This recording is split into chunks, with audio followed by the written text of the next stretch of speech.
Hey there, beautiful people.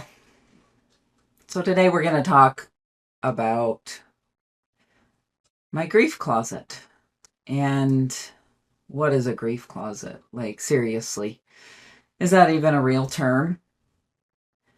So, the reason why I wanted to talk about this today is well, first of all, I thought it might be nice for other people to hear my experience and what I might be able to bring to the table, perhaps, or if I could help you have a better day or whatever that might look like. So, um, first of all, I, I wanted to share and be a little bit transparent, even though it's hard to do so, about why in the world do I have a grief closet in the first place? I mean, who has that?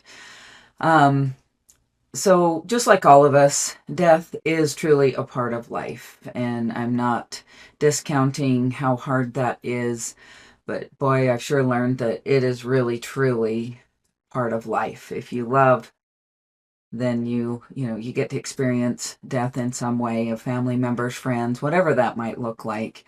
And for me personally, I'm no stranger to it. So, like many of you, lost loved ones to a variety of reasons, whether it be cancer or accidents, really, whatever that might be, illness, any level of illnesses. But the primary one for me has been suicide.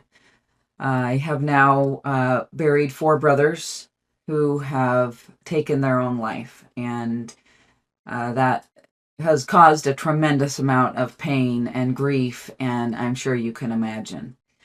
So, for any of you who have experienced suicide, a loved one who has chosen out via suicide, I want you to know that I get it. It's a real son of a bitch in every possible way. There's every level of feeling that comes along with it. And so, in losing my four brothers to suicide, I have developed a grief closet. And periodically, as I would miss them, I would go into my grief closet and I would try on whatever felt fitting at the moment, whatever feeling felt like I needed to feel in order to maybe honor them. Gosh, I know it sounds insane. Having a feeling would honor them, but gosh, that's what it felt like.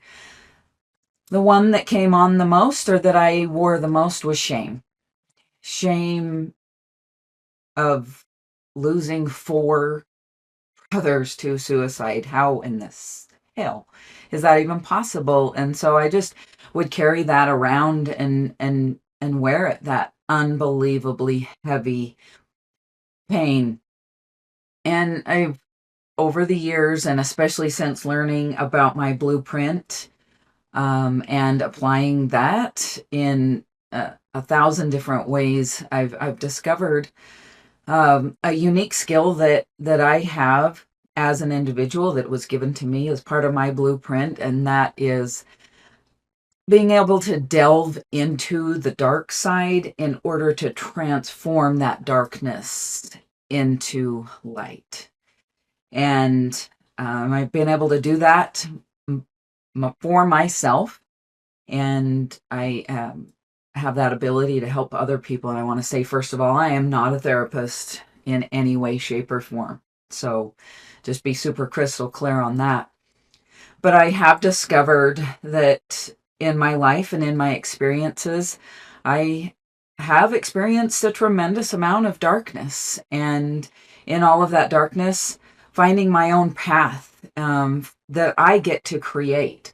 So one thing that I've noticed in being on that path, that grief path, and changing grief outfits or whatever you might call them, I've got to lay my own bricks in my own style, uh, in my own fashion, and what serves me in that moment. And a lot of people like to give advice about you need to just do this or you just need to do that, and aren't you grateful that you this, and aren't you grateful that this. And yes, absolutely, I am grateful for more things than I can ever count. But it doesn't discount those moments of darkness that can creep on in times that you least expect, and in ways that cripple you and in moments that you don't want to be crippled by that grief. So as I've mentioned before, I can say without a shadow of a doubt, self-care, self-care, self-care, self-care is one of the biggest ways that has helped me be able to sort through all of that and to be able to get rid of items in my grief closet that no longer fit, that no longer serve me. So even though I still have plenty of those moments that I go visit my grief closet, they are fewer and fewer as time passes. And no, they were not all at once. They were spread out over time. But being able to go into that grief closet periodically and get rid of things that no longer fit, that no longer serve me, and that no longer make me feel alive. You know, when you try on an outfit and you just feel like a superstar? I'm not ever going to say that anything in your grief closet is going to make you feel like a superstar. But I will say that getting rid of things that just no longer fit is very, very, very powerful. And just like cleaning out your regular closet of shit that just doesn't fit anymore and makes you feel like garbage, and you're hanging on to it till you lose weight or until you this or until you that, get the fuck rid of it already.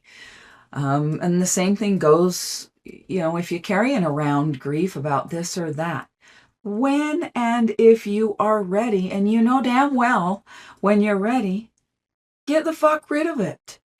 And it might sneak back into your closet in some sneaky little way, but you can be like, no, I decided you do not fit anymore, and I want to be complete with you and feel the feelings. So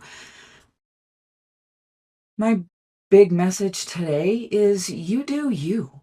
And you might also find that you want some assistance through some of it. And I can say again, knowing my blueprint and discovering part of me and a unique skill that I have of being able to comfortably dive into and delve into the dark side of people's lives and transforming that into life.